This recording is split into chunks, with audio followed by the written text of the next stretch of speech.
Alright, so update 49 just dropped in Bloons TD6, and with the new update comes a new tower. But unfortunately, we have not had the tower unlocked yet, and so we're going to be diving into something a little bit different for today's video, and it's going to be the Ice Monkey. So the Ice Monkey got a big change in the most recent update. It now can be placed on water and land, and if you place it on water, it can actually be buffed by water towers. And so we're going to try out the new changes to Ice Tower, and see if it can't beat some of more difficult chimps map in the game. And I think to try out the strategy, we're going to play Peninsula. Now, I've always hated this map before. For some reason, I think it's easier than it actually is.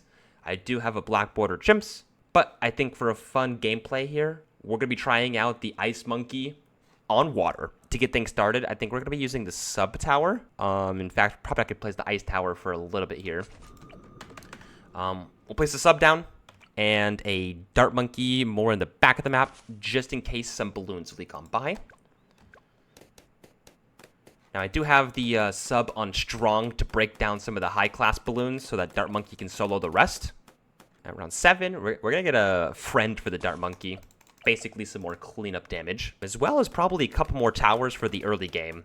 For some reason, I always struggle with the early game without having a couple towers down, so I think one or maybe even 2 more submarines just to escape this early game. And now would be the time I'd start affording my hero. But I want to place it in a very specific spot so that it can buff towers in range. And main one I want to buff is actually the ice tower. So for right now, we're actually going to grab the ice tower down. Right about here. Just so I can put Brickle underneath. Unfortunately, right now, it can't do much damage. But in the future, it'll be helping out a ton. And there's a couple of the towers in the game that can actually buff water towers. One of them being the top path boat can actually buff all water towers. Not too sure what it actually does. It says increases attack speed of all water-based monkeys and monkey aces. So I think we're actually going to grab twin guns on this sub right here. I want to turn this into a eventual plutonium reactor. But for now, I think it's going to be a very simple twin guns, as well as the other subs being on strong. Some of the high-class balloons coming out 15 give me a little bit of trouble. Nice, nice, nice. We look to be good. Like I said before, Brickle can notably buff water towers, and now the ice tower is technically a water tower. We can actually buff that as well. Let's go ahead and place it on down. So a couple people have been roasting the previous videos for cringe editing, which I always think is kind of funny. But we're going to try to take more of a strategical aspect to this run, as well as showing off a cool strategy that I think got introduced recently. We need some more early game damage here. I'm going to go for another twin guns. Actually, we might go for a sniper here. Kind of forgot about sniper for the early 20s. I like buying this full metal jacket to layer skip round 22 and 23. And then possibly grab night vision goggles for 24. Alright, we bought the night vision goggles here on the sniper as well. And then I think I'm going to go for some of the bottom path sub upgrades. I would love to grab Airburst and Advanced Intel. I do like this line of sight for the sub a lot better than the other towers. So there is the Airburst. And now I actually want to go for the Advanced Intel. And I don't think I'm going to buy AP darts for this submarine. I think I'm going to keep it as a triple gun. I think AP darts becomes a little excessive with the strategy that we're going to be performing today. But triple guns for the price, I think, is super efficient. I actually lied. We're going to go for a top path submarine here. And just to make sure that we get submergence support for round 33, we're going to try to greed that up next here. Should have plenty of time, but just in case, we'll get that submergence support. Submerge. Nice, nice, nice. Should make round 33 really easy. So after the triple guns, I actually want to go for the pairing of the tier 5. If I didn't say so already, we're going to go for the Icicle Impale on the ice tower. And maybe a second ice tower. I'm not too sure yet. But I also want to go for another tower that can buff water towers, which is the top path boat. And then I think Destroyer and Aircraft Carrier are going to get past some of the early and mid game. Still think it's also going to help for the round 40 Moab as well. Now, I do want it in range of Brickle. That way we can Brickle buff the boat as well. So we're going to place about right here. Should be in range of Brickle. Nice. And I think grab a Great Shot and Hot Shot, as well as faster firing and double shot. and then hopefully afford that destroyer before round 40.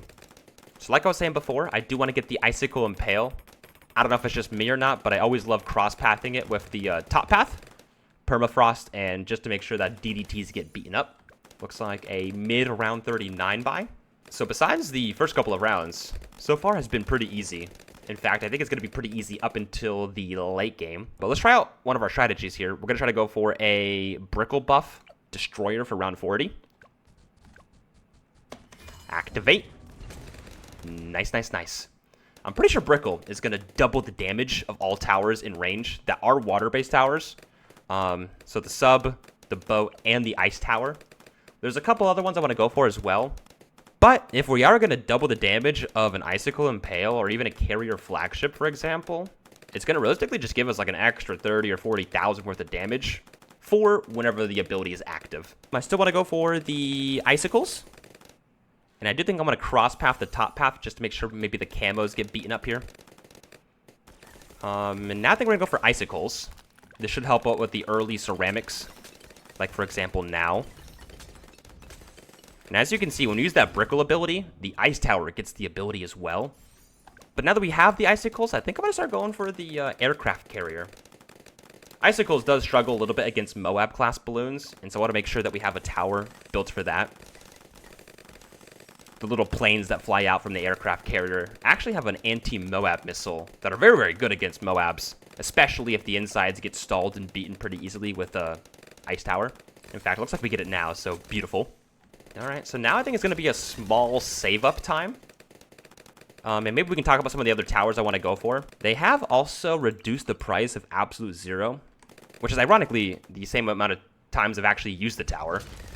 I don't know if it got buffed per se, but it definitely got a price decrease. You can also buff Ice Towers in range, and since we are God boosting, or within the chimp scenario, God boosting an Icicle Impale, I think it's going to fit the strategy pretty well.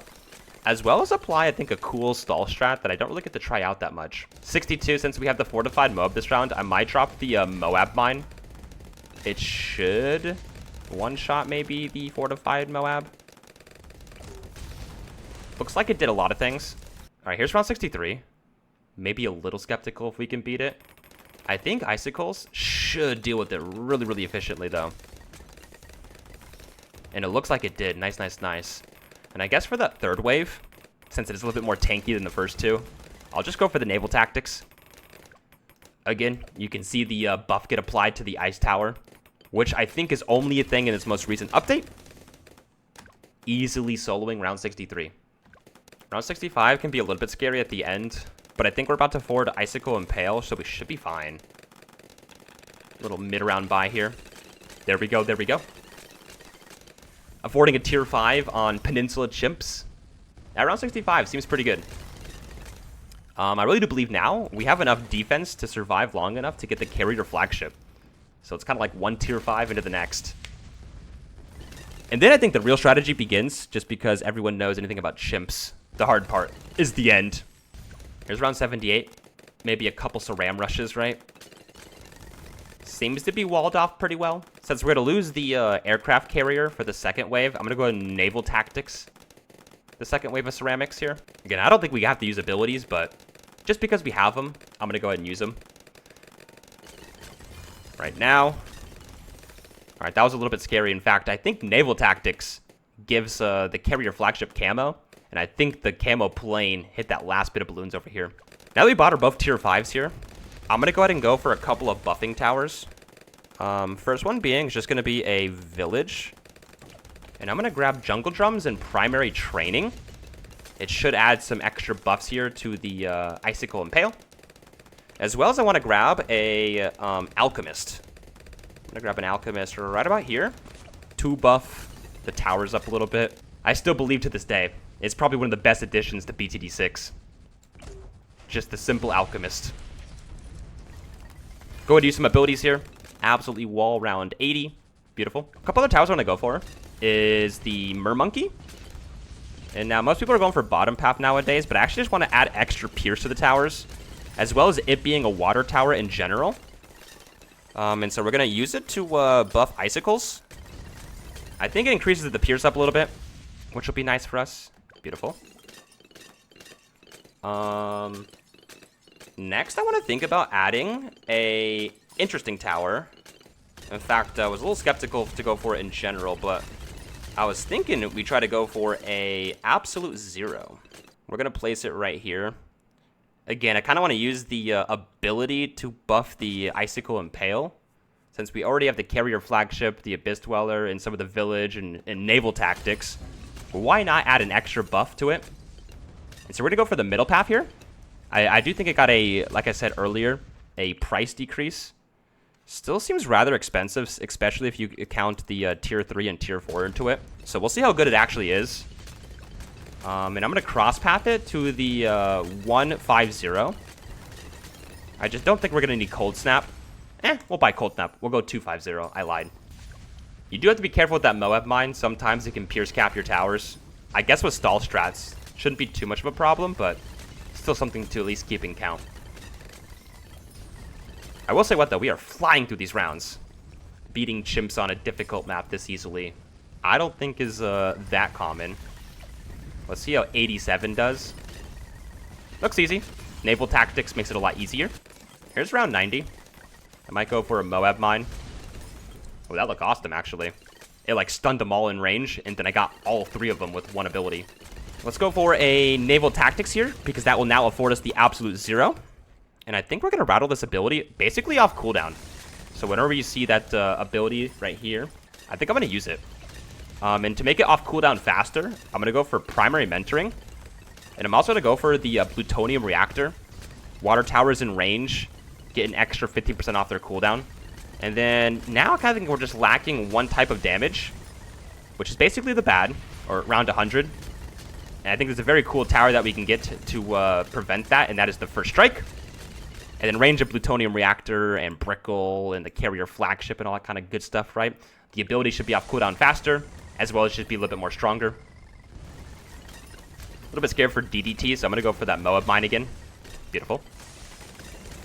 So when we apply the absolute zero ability, it should give this guy the ice buff. Not too sure what it actually does. But one thing I can say for sure is that when we use the ability, the balloons seem to be moving at a slower rate, even after the ability is gone. It's like they're, what is it? Balloons move slowly even after thawing out. So not only is it like adding damage, but it's also like slowing the balloons faster, allowing you to do more damage quicker. So it's like, I feel like it's way more than ×2 damage. As well as the ability coming off cooldown almost instantly.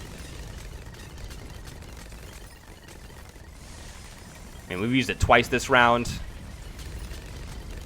3 times this round. 4 times this round. Using an ability 4 times in one round almost seems like cheating. Almost. Next, we're going to grab another submarine. I want it in range of the Plutonium Reactor. That way, the ability is 15% faster.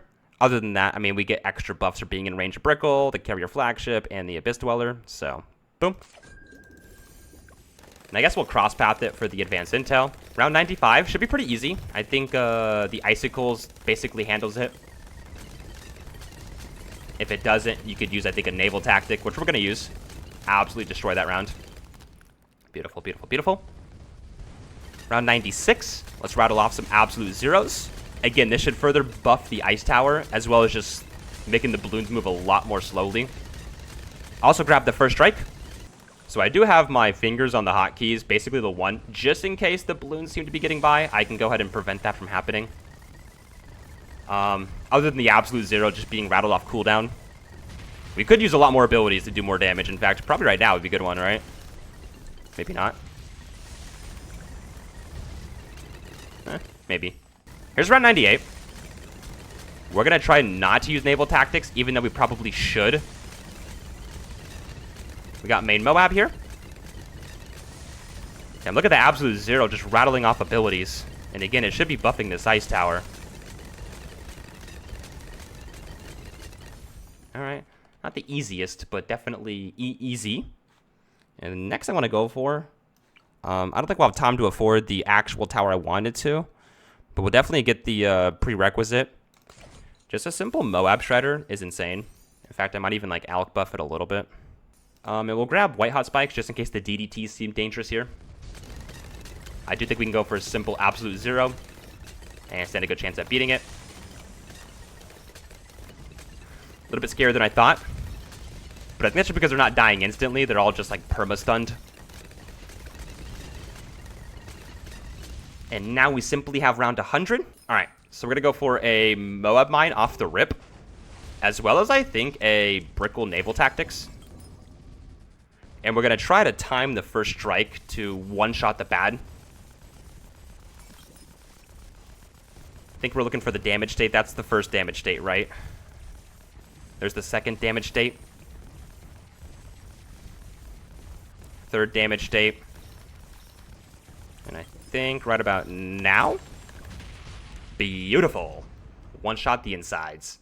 And just like that, Carrier Flagship was the most popped tower. But I think because the Icicles was just stalling long enough, and without Icicle stalling, or even Absolute Zero stalling, I don't think Carrier Flagship could have done that. And just to check, looks like Icicle's got about 500,000. This guy didn't get very much pops at all, but I think he definitely added 2 Icicles, as well as just stalling and making Bloons slower in general, as well as just cool synergy across the board. I mean, seeing like 6, 7, or even 8 or 9 buffs from all the towers being applied is really, really cool to see. And the Ice Tower being able to place on water, I think, is a great addition to Update 49. And like I said before, I meant to use the Desperado for this video, but I haven't had it unlocked yet. In fact, it's taken probably close to like 20 to 25 games to unlock. Maybe like 10 plus hours. Next video should be the Desperado. I have a fun, cool idea in mind for that. But for now, you live with the Ice Monkey, boys.